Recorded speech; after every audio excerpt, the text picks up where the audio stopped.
사랑하는 성도 여러분, 그리고 진리를 찾는 모든 분들께 주님의 이름으로 문안드립니다.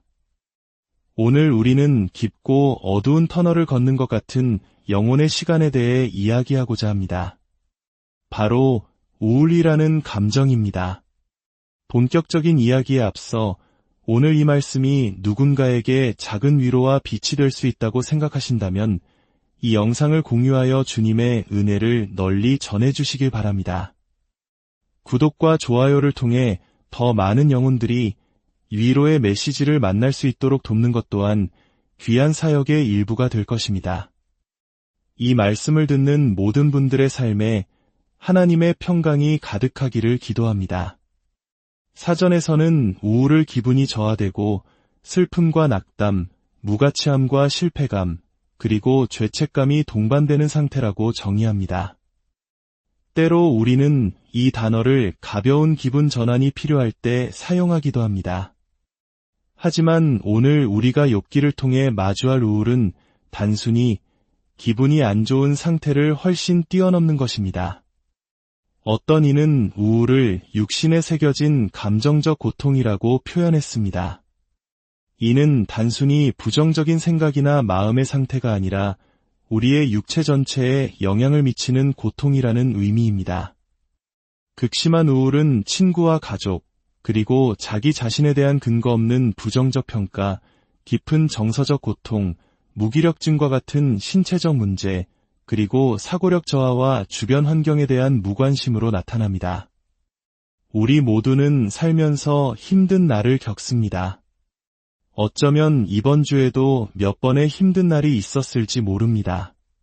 그러나 우울은 그것과는 차원이 다른 우리의 존재를 송두리째 뒤흔드는 거대한 파도와 같습니다. 믿음의 역사 속 위대한 인물들 역시 이 깊은 어둠을 피하지 못했습니다.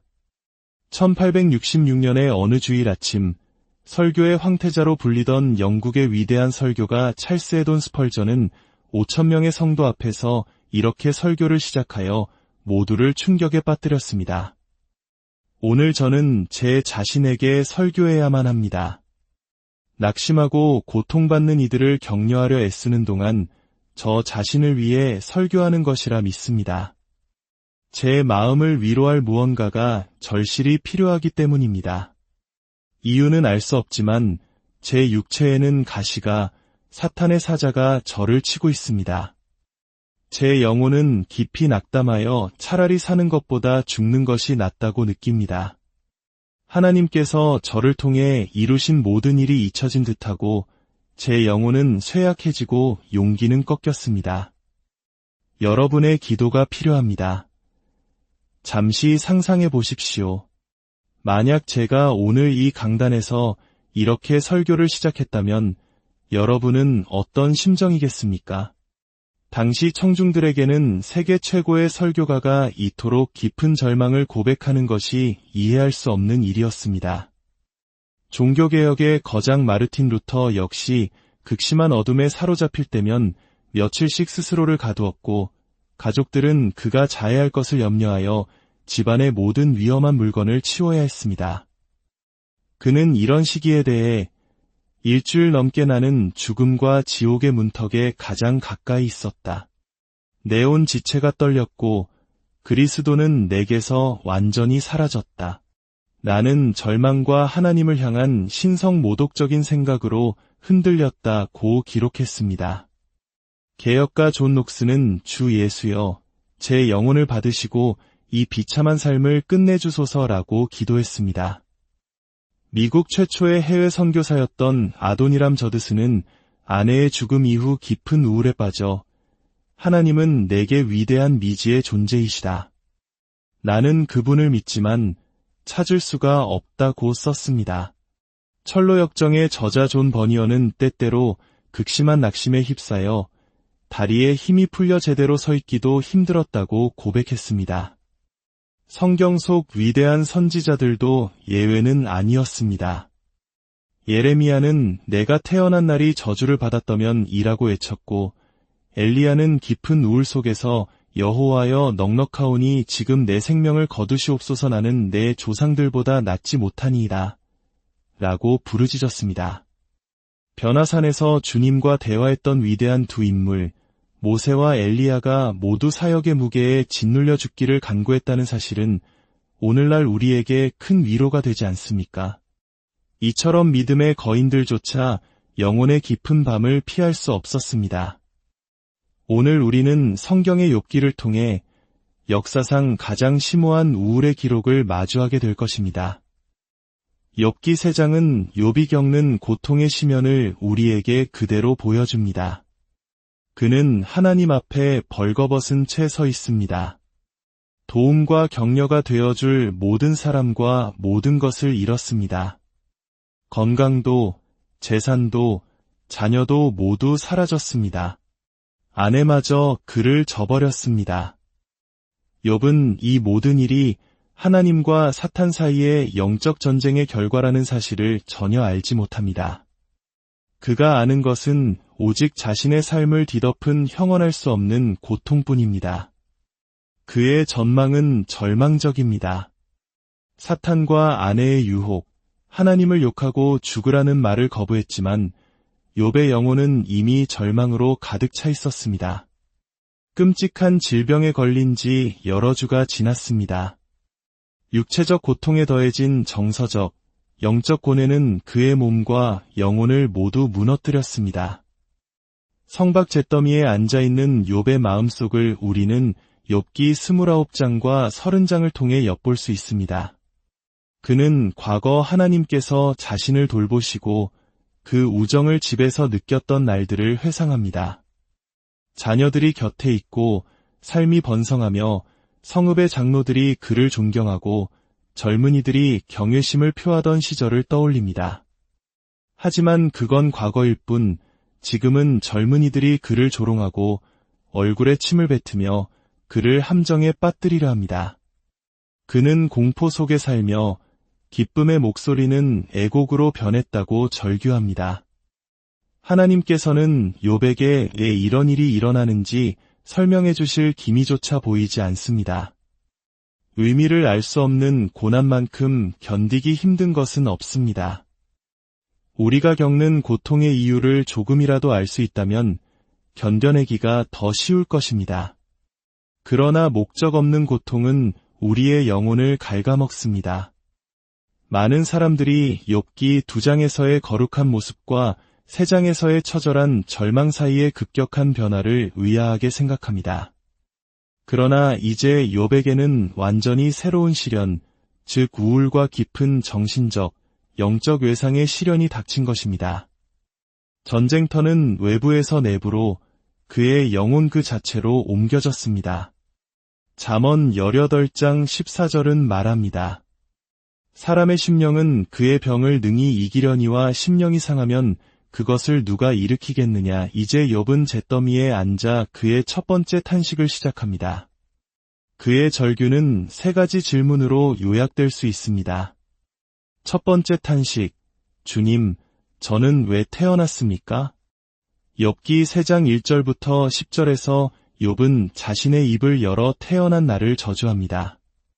내가 낱날이 멸망하였더라면, 산에 아이를 베었다 하던 그 밤도 그러하였더라면, 그날이 캄캄하였더라면, 하나님이 위에서 돌아보지 않으셨더라면, 빛도 그날을 비추지 않았더라면 그는 자신이 잉태된 밤과 태어난 날이 달력에서 지워지기를 간절히 바랍니다.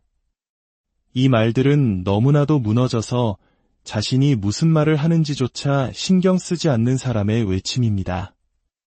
그는 자신의 고통에 대한 유일한 해결책이 애초에 태어나지 않는 것이었다고 믿게 된 것입니다. 이 순간 욥은 하나님에 대한 관점을 잃었습니다. 그는 과장된 진술을 하고 잘못된 결론에 도달하며 건전한 판단력을 잃어가고 있습니다. 이것이 바로 우울이 작동하는 방식입니다.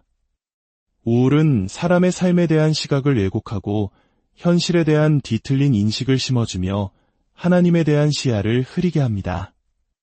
믿는 자들이 오랜 기간 낙심하게 될 때 삶에 대한 올바른 관점을 잃고 잘못되고 과장된 결론을 내릴 수 있습니다.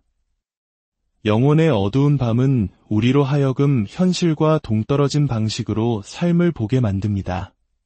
두 번째 탄식, 만약 태어나야 했다면 왜 태어나자마자 죽지 못했습니까? 욥은 11절과 12절에서 차라리 출생 시에 죽었더라면 좋았을 것이라고 말합니다. 어찌하여 내가 태에서 죽어나오지 아니하였던가? 어찌하여 내 어머니가 해산할 때에 내가 숨지지 아니하였던가? 어찌하여 무릎이 나를 받았던가? 어찌하여 내가 젖을 빨았던가? 현재의 우울한 상태에서 욥은 자신의 삶의 이유를 찾을 수 없습니다. 그는 왜 하나님께서 이 모든 비극이 일어날 것을 아시면서도 자신이 살아남도록 허락하셨는지 이해할 수 없습니다. 욥은 죽음을 현재 겪고 있는 고통으로부터의 희망적인 안식처로 여깁니다. 그는 죽음이 모든 것을 평등하게 만드는 위대한 존재라고 믿으며 왕들과 모사들과 함께 안식할 것이라고 말합니다. 한때 부유했던 그는 죽음을 통해 자신의 지위를 회복할 수 있을지도 모른다고 생각합니다. 그러나 우리는 욥을 너무 가혹하게 비판해서는 안 됩니다. 그는 우리가 아는 것을 알지 못했기 때문입니다. 성경은 점진적 계시의 책입니다. 구약시대에는 사후 세계에 대한 이해가 신약의 빛을 통해 우리가 아는 것만큼 명확하지 않았습니다. 욥의 죽음에 대한 이해는 매우 제한적이었습니다. 따라서 그의 말은 틀렸습니다. 오늘날에도 죽음이 모든 지상의 고통과 시련을 끝내는 깊고 꿈없는 잠, 즉 완전한 소멸이라고 생각하는 사람들이 있다면 그들 역시 틀렸습니다. 성경은 일관되게 죽음이 끝이 아니라 우리가 모든 것을 설명해야 할 영원하신 하나님 앞에 서는 것임을 가르칩니다. 히브리서 9장 27절은 말합니다. 한 번 죽는 것은 사람에게 정해진 것이요 그 후에는 심판이 있으리니 혹시 지금 삶의 무게에 짓눌려 극단적인 생각을 하고 계신 분이 있다면 부디 멈추어 주십시오. 하나님은 당신을 사랑하십니다. 그분은 당신을 구원하기 위해 독생자를 보내셨습니다. 당신에게는 희망이 있습니다. 원수는 욥에게 그랬던 것처럼 당신이 하나님을 저주하고 죽기를 바랍니다. 하지만 그 말에 속지 마십시오. 당신의 마음속에서 일어나는 그 부정적인 목소리는 하나님으로부터 온 것이 아니라 원수로부터 온 것입니다. 사랑에 하나님의 손길이 닿지 않는 사람은 아무도 없습니다. 욥 자신도 책의 후반부로 가면서 사후 세계에 대해 더 깊은 이해를 얻게 됩니다. 욥기 19장 25절에서 그는 이렇게 고백합니다. 내가 알기에는 나의 대속자가 살아계시니 마침내 그가 땅 위에 서실 것이라. 내 가죽이 벗김을 당한 뒤에도 내가 육체 밖에서 하나님을 보리라. 보십시오. 욥은 고통의 과정을 통해 성장했고 죽음 너머에 대한 새로운 이해를 갖게 되었습니다. 세 번째 탄식, 왜 저는 아직도 살아있습니까? 욥의 마지막 탄식은 20절에서 26절에 나옵니다. 어찌하여 고난당하는 자에게 빛을 주셨으며 마음이 아픈 자에게 생명을 주셨는고. 이러한 자는 죽기를 바라도 오지 아니하니 땅을 파고 숨긴 보배를 찾음보다 죽음을 구하는 것을 더하다가 무덤을 찾아 얻으면 심히 기뻐하고 즐거워하나니 하나님에게 둘러싸여 길이 아득한 사람에게 어찌하여 빛을 주셨는고. 욥은 이제 삶의 어떤 목적도 찾을 수 없습니다. 삶의 의미를 부여했던 모든 것이 사라졌기 때문입니다. 그러나 여기서 욥은 자살을 이야기하는 것이 아닙니다. 그는 단지 왜 하나님께서 자신을 이 고통에서 건져내어 죽게 내버려두지 않으시는지 큰 소리로 묻고 있을 뿐입니다. 욥은 식욕을 잃고 두려움과 공포에 가득 차 있으며 밤낮으로 신음하고 평안이나 안식이 없으며 고난에 둘러싸여 있습니다. 그러나 윌리엄 바클레이는 이렇게 말했습니다. 욥의 위대함은 그의 마음을 찢는 모든 것에도 불구하고 그가 하나님에 대한 믿음의 끈을 결코 놓지 않았다는 사실에 있다. 욥의 믿음은 수동적이고 무조건적인 순종이 아니었습니다. 그는 몸부림치고 질문하고 때로는 저항했지만 그의 마음속에서 믿음의 불꽃은 결코 꺼지지 않았습니다. 그는 훗날 이렇게 고백하며 승리했습니다. 그가 나를 죽이시리니 내가 희망이 없노라. 그러나 그의 앞에서 내 행위를 아뢰리라. 나의 증인은 하늘에 계시고 나의 보증인은 높은 데에 계시니라. 하나님께서는 욥의 시련 전과 후에 모두 그를 높이 평가하셨다는 사실을 기억해야 합니다. 하나님께서는 욥의 연약함과 그를 덮친 유혹의 강함을 이해하셨으며 오늘날 우리에게도 똑같이 행하십니다. 오늘날 우리는 우울을 너무나 악마화하여 많은 그리스도인들이 자신이 우울하다는 사실을 인정하거나 말하기를 두려워합니다. 그러나 기억하십시오. 그리스도인으로서 우울의 시간을 겪고 있다고 누군가에게 말하는 것은 괜찮습니다. 우울에는 생화학적 불균형과 같은 신체적 원인도 있을 수 있습니다. 중요한 것은 하나님의 사람이었던 욥이 하나님과의 관계를 잃지 않으면서도 인생에서 매우 힘든 시간을 겪었다는 사실을 아는 것입니다. 그것을 볼 때 우리는 그러한 경험이 특별한 것이 아니라 누구에게나 일어날 수 있는 일임을 이해하게 될 것입니다. 그렇다면 우리는 우울이라는 경험을 어떻게 검토해야 할까요? 첫째, 우울의 현실을 직시해야 합니다. 우울은 영혼의 감기와 같습니다.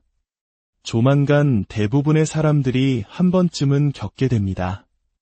스펄전, 예레미야, 엘리야, 그리고 욥을 포함한 하나님의 종들도 이 주기적인 방문에서 예외는 아닙니다. 둘째, 우울을 인식해야 합니다. 평소 즐기던 활동에 대한 흥미상실, 죄책감, 무가치함, 절망감, 체중 변화, 수면장애, 불안, 잦은 눈물, 사고력 저하, 자살 충동과 같은 증상들이 나타난다면 전문가의 도움을 구하는 것이 현명합니다.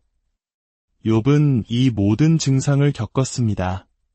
셋째, 우울의 주기를 이해해야 합니다. 파도의 높이가 그 뒤에 오는 골짜기의 깊이를 결정한다는 말이 있습니다. 성경에서 엘리야는 바알의 선지자들과의 영적 전투에서 하나님의 위대한 기적을 체험한 직후 이세벨 여왕을 피해 도망처로 된 나무 아래에서 죽기를 간구했습니다. 종종 산 정상에서의 경험 바로 뒤에 깊은 골짜기가 찾아올 수 있습니다. 흥미롭게도 욥기에서 사탄이라는 단어는 2장 이후로 다시 등장하지 않습니다. 욥은 사탄의 직접적인 시험 아래 있을 때는 굳건히 버텼지만 그 싸움이 끝난 후에야 깊은 절망에 빠졌습니다. 때로는 가장 큰 영적 승리 후에 가장 깊은 어둠이 찾아올 수 있다는 것을 기억해야 합니다. 넷째, 우울에 대한 올바른 반응입니다. 바로 정직함입니다. 욥은 자신의 감정을 숨기지 않았습니다.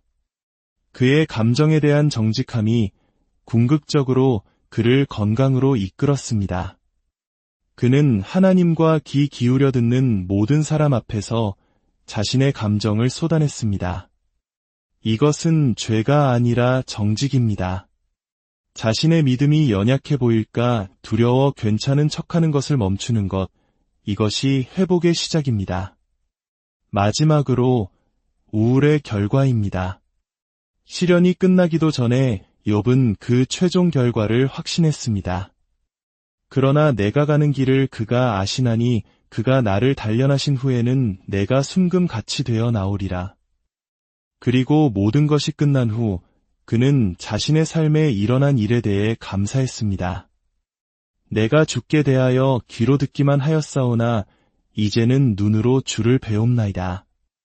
그는 말했습니다. 하나님, 예전에는 당신에 대해 듣기만 했습니다. 그러나 이 시련을 통과한 지금 저는 당신을 압니다. 하나님께서 당신과 함께 고난을 통과하실 때 당신은 이전과는 비교할 수 없는 하나님과의 깊은 친밀감을 경험하게 될 것입니다.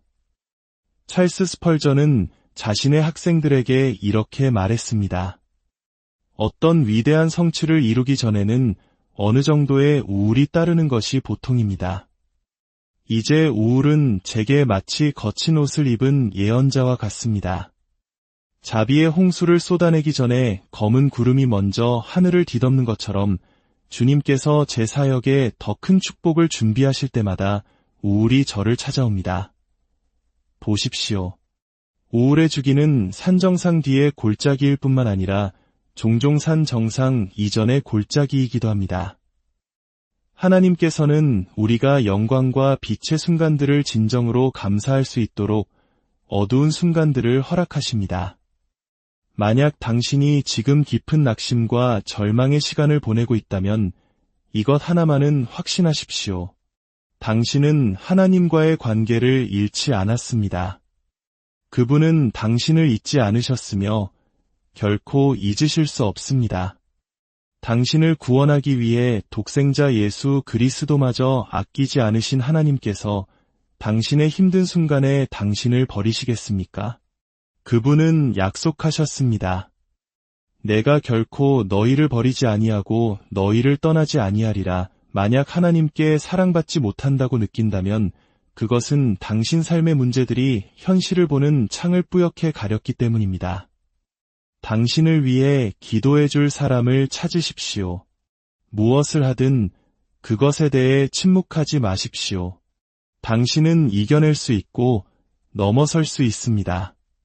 그리고 욥처럼 당신도 결국에는 서서 그가 나를 시험하셨을 때 나는 순금처럼 나왔다고 고백하게 될 것입니다. 하나님은 어떤 것도 낭비하지 않으십니다. 그분은 당신의 삶에서 이 고통의 순간들 또한 낭비하지 않으실 것입니다.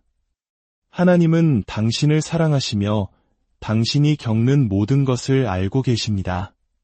그리고 그분은 결코 당신에게서 등을 돌리지 않으실 것입니다. 그러니 당신도 그분에게서 등을 돌리지 마십시오. 가장 깊은 어둠 속에서도 우리의 손을 놓지 않으시는 주님의 은혜가 이 말씀을 듣는 모든 분들과 함께 하시기를 간절히